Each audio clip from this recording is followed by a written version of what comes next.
Hello, everybody. My name is Gregory Parks. Welcome to CVG-TV, and you are watching CONLink. With me today is another one of our guests of honor.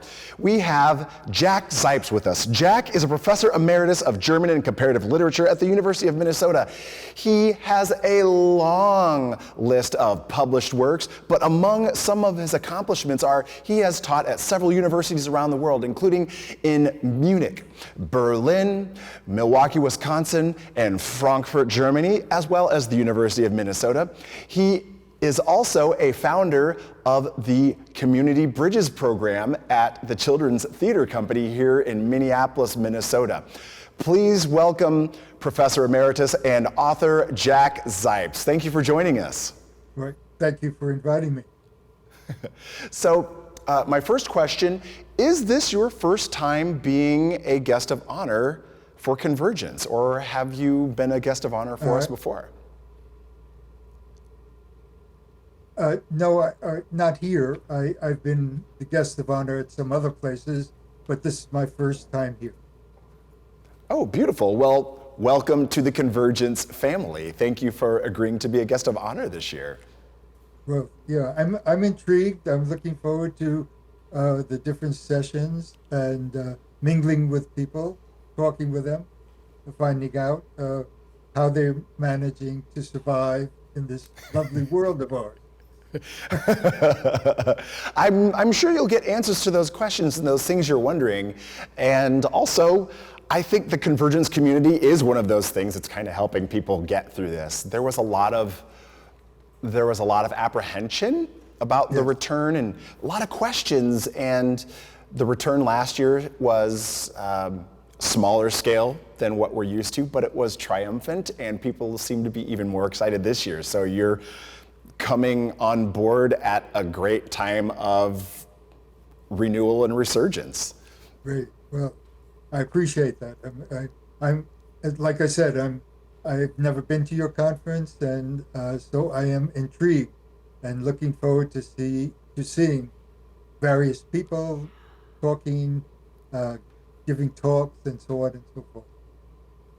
And speaking of that, you are bringing with you a broad, impressive body of work and knowledge, and much of your work centers around mythology and folklore. Would you talk a little bit about that? What first got you interested in folklore and mythology, and digging deeper in comparison as well? Well, many years ago, when I was studying at Columbia University in the 1950s and 60s, I had a great interest in fairy tales. I developed a great interest, let me put it that way, in fairy tales. And as I moved on to teach at universities, I became intrigued with Bruno Bettelheim's work and Freud's work and so on. They all had these theories about how children reacted to fairy tales, and they of course had their own standard Freudian take or Jungian take on these tales. And I smelled something fishy. People just don't automatically react the way theoreticians think they react. And so I decided to start going into public schools, into elementary schools. This was when I was teaching at the University of Wisconsin in Milwaukee. And I began introducing all sorts of tales to the children and watching how they reacted, and formed little groups among them after I would tell a story or have them tell a story, to see how they would interpret a particular tale or react to a particular tale. And of course, they proved to me that Freud and Jung didn't know what they were talking about at all.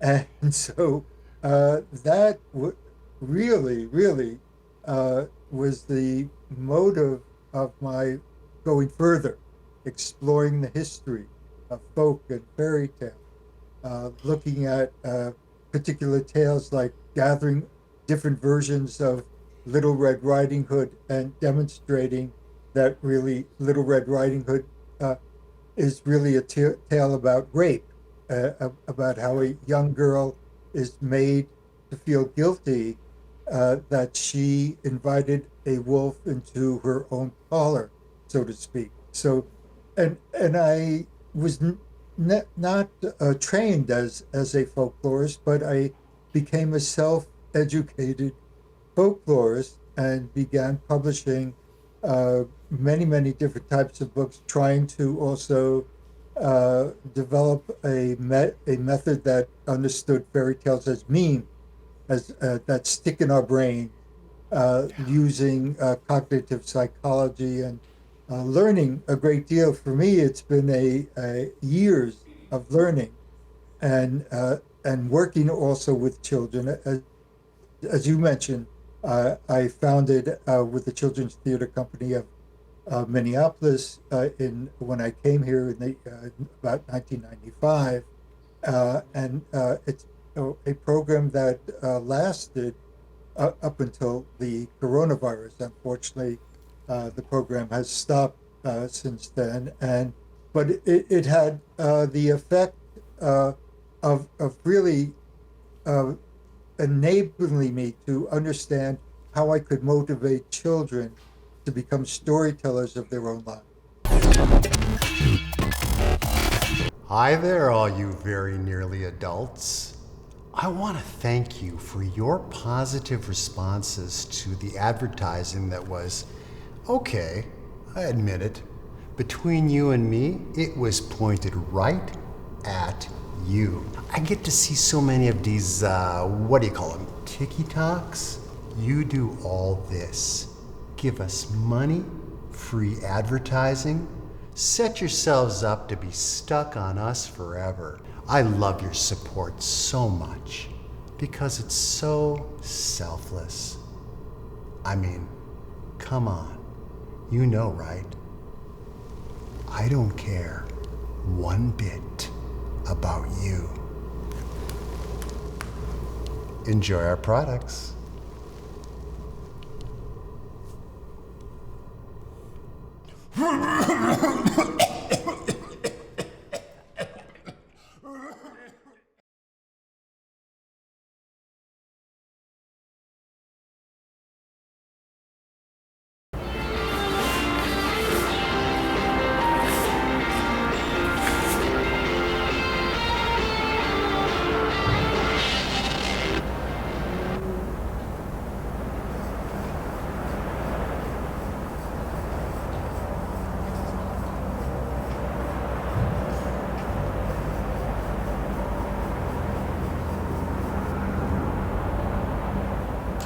Hi, are you here for the book swap?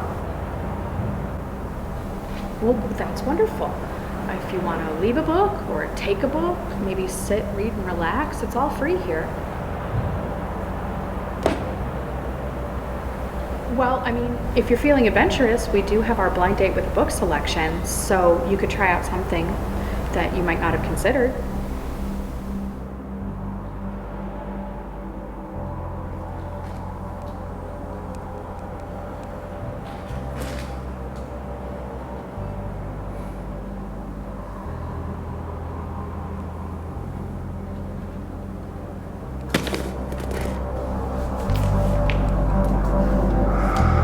Book swap. Whether you want to give books, take books, sit, read, and relax, or all of the above, it's always free. Located on the 6th floor, Balcony Lounge. I appreciate that you brought up the difference between what theoreticians see and the lived experience of the actual audience and cultures and the people who are more directly affected by or immersed in these fairy tales and this folklore.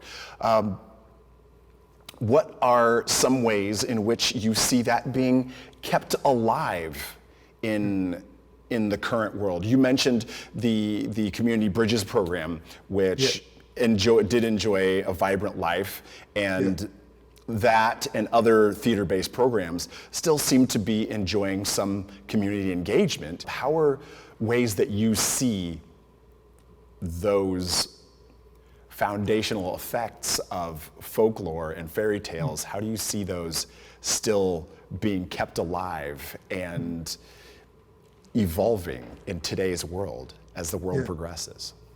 Yes, the folk and fairy tales, and when I use the terms, say folk tale, fairy tale, folk tale means that I'm talking about oral, the oral tradition, uh, and the fairy tale is more or less from a literary tradition. Often they come together, and they live off one another.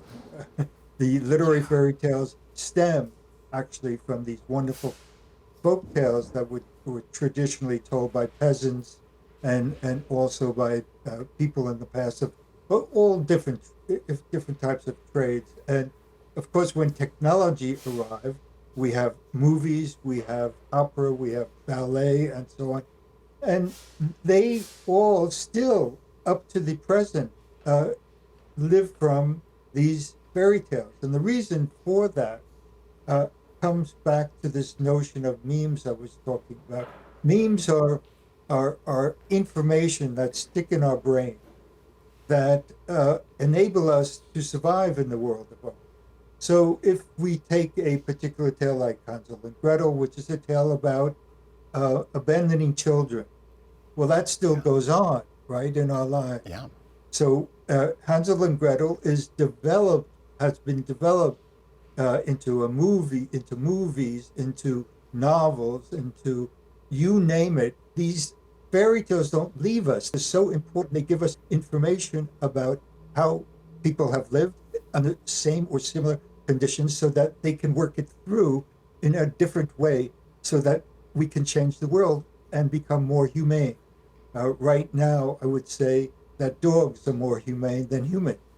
We're living in a world in which human beings are brutal to one another, are killing and disturbing their lives. The majority of people in the world that we have right now are suffering.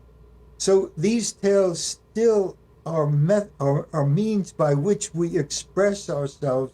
Either we writing new ones based on them, or hearing the old ones still, doing something with them.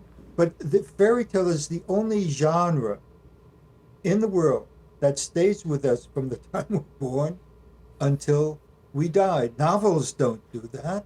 We don't begin the world with novels. We have to learn how to read first and how to do many other things. But these tales, you don't have to know how to hear the tales and to hear how they resonate, in one's life.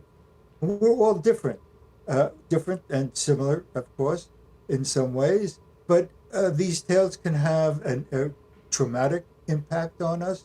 For instance, one time when I was teaching here in the city in Minneapolis, there were a lot of refugees in the classroom, and I at first didn't realize that this talking about Hansel and Gretel might have a real negative impact on, and it didn't, because I was wary.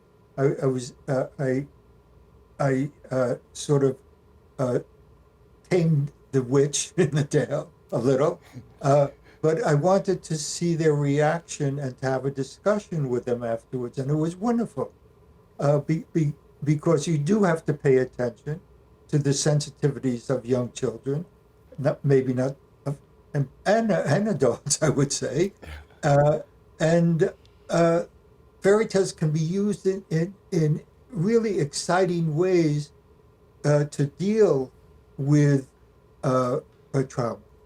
We all have had some sort of trauma in our life, and I would say novels can't do this, or long plays can't do this, operas can't do this, but these short narratives that are poignant and have stemmed from the actual experiences of people who have suffered can really be an antidote to a lot of the disturbing problems that young people have today. Oh, come on. We can go in for just a few minutes and we'll be just fine. Nay, I shan't enter this party as we are currently in a plague. Besides, there be drugs and vapes in there, and I shall not partake.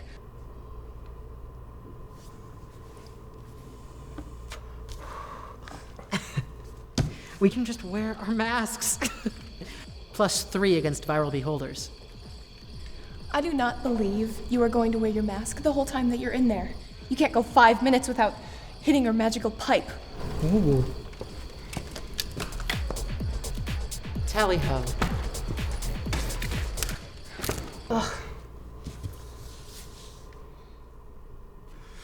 Take -5 modifier for your magical pipe.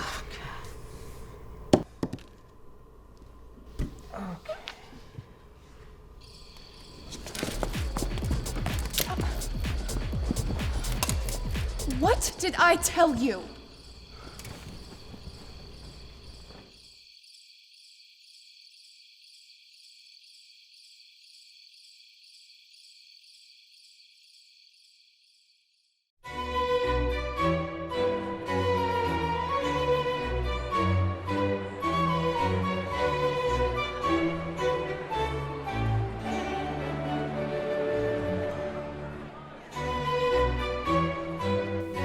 Don't come to CONvergence if you're sick. And for sake, cover it when you cough or sneeze.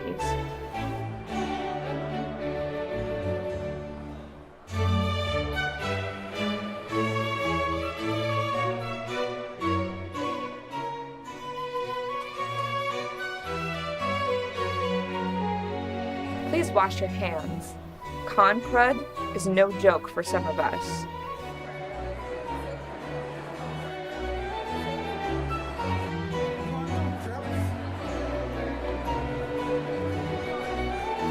Please do not touch foodstuffs with your bare hands or feet. Do you want ghosts? This is how you get ghosts. I appreciate that you mentioned trauma and your experience with how the kids, how the youth didn't respond in a way that you were concerned that they might. I'd like to talk about that a little more, because when I was reviewing some of your works and the things that you focused on, I was reminded of, for instance, the older forms of the Brothers Grimm folk tales, and how over years, especially I suppose I would guess in the 20th century, they were softened and made less severe or less shocking. How do you feel the best way is for us to, and by us I say, mostly I'm lumping in mostly adults, because some people are earnestly concerned about the welfare of youth and don't want to traumatize youth while still trying to engage them and educate them and even help protect them or learn how to protect themselves. What are useful ways that you feel we as a society could soften things down less and give children and other young people more credit for their intelligence and their observation and their ability to process things? So what are ways that you feel, or even are there ways that you feel that we can be more mindful about ourselves and the way that we approach things, and maybe even in doing so, just kind of actually do discredit to kids? Right. What are some ways we can remedy that? In the methods that I've developed with the teaching artists in Neighborhood Bridges, one of the things that we do is we tell provocative tales. We tell tales that can be shocking to adults, not so much shocking to the children, though. It's you, you know, adults have these sort of stereotypes of children, thinking that children can't handle horror, that children can't handle brutality, or children can't, the world is too complex, and so on. That's because they don't listen to children. They don't listen to the fact that children can make differences. They're very smart, even at a young age, even at 4, 5, 6. These are children I've taught up through high school, actually. It's But you have to give them space after you tell a story, so that they can respond to it, and you can understand or learn from them about how they're feeling, and so that we can share a discussion which might lead to certain, let's say, we can resolve certain problems that you may have in class. Give you another example. In one class, when I was teaching in Milwaukee, the boys were really sort of down on the girls. He's always joking with them and making fun of them, and so on and so forth. So I told Little Red Riding Hood to see how both a version of Little Red Riding Hood. These were, say, 4th, 5th graders, and in the particular version that I chose, it's the Charles Perrault version, a French version that goes back to the 17th century, still valid today. And he ends the tale with Little Red Riding Hood being swallowed up by the wolf, and ends just like that. And so everybody, boys and girls, we sitting in a circle, boys and girls said, "That's not how it ends." Or, what about the wolf? What about the hunter? I said, "No, in this version, she's swallowed." And then I say there's a poem at the end in which the writer said, "Little girls who invite wolves into their palace deserve what they get." And then I said, "Do you think that's right?" And the boys say would jump, yeah, girls are stupid, and so on, in front of the girls, and the girls would fight back. And I said, "Okay, let's calm down, let's have a discussion about this." And I had another tale ready for them after we had maybe a 15, 20 minutes. I said, "Now I'm going to tell you a tale about little Polly Riding Hood and the stupid wolf." It's all about how this girl manages to, because the wolf is so stupid, she takes advantage of him and is not eaten. Nothing happens to her, and he's ashamed and humiliated.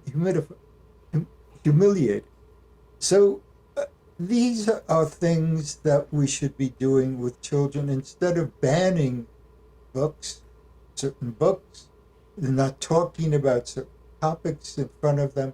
Instead, we should engage them and let them be free to talk, and of course, shouting and yelling and so on, like some of the boys may have done, or sometimes the girls. You calm them down and say, let us really try to talk to one another. And so it's sort of, you learn a certain civil way of talking to one another, and you may not agree always with a position somebody takes, but the purpose originally of storytelling was, of course, to cause delight and entertain and so on. But below the wonderful tales that we have, there are these serious messages, that are involved, and so it's important to try to dig them out with the children and adults.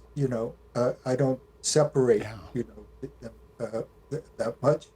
And all I can say is that I know that parents are very worried nowadays because of the misinformation that we have in our society about what's going on in the schools and so on.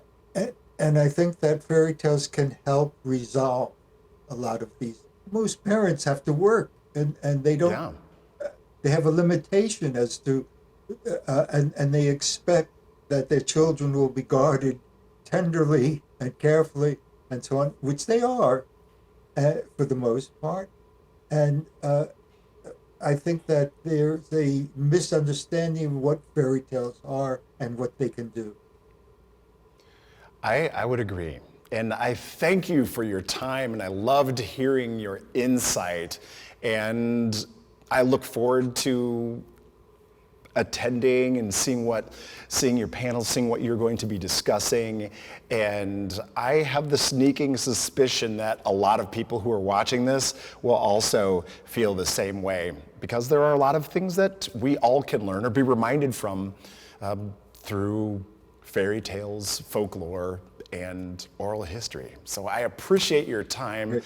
Thank you, Professor Zipes. Great, thank you. And I look forward to seeing you again. Excellent, same here. And thank you all for joining us for CVG-TV. My name is Gregory Parks, and you have been watching CONvergence.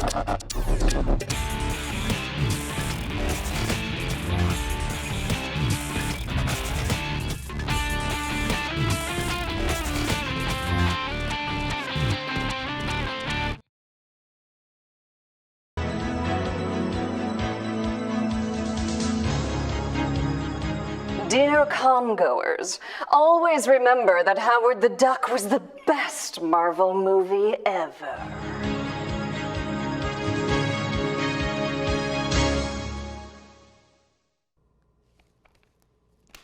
How you doing, little consumers? I just wanted to take a minute to thank each and every one of you little walking money bags for helping me keep my dying industry alive.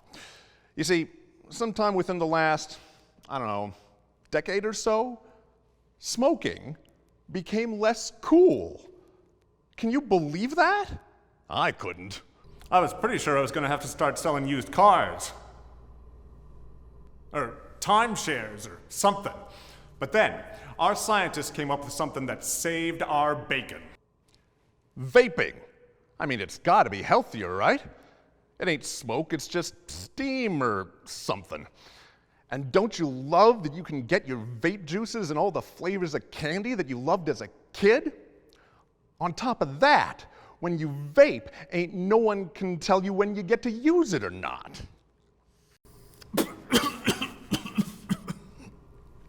It'll drive your parents nuts. You're not supposed to do it, so doing it makes you cool. If James Dean was alive, he'd vape. So, let me give yous all the TRDL. I'm making money off of you wanting to be cool. So thanks for that.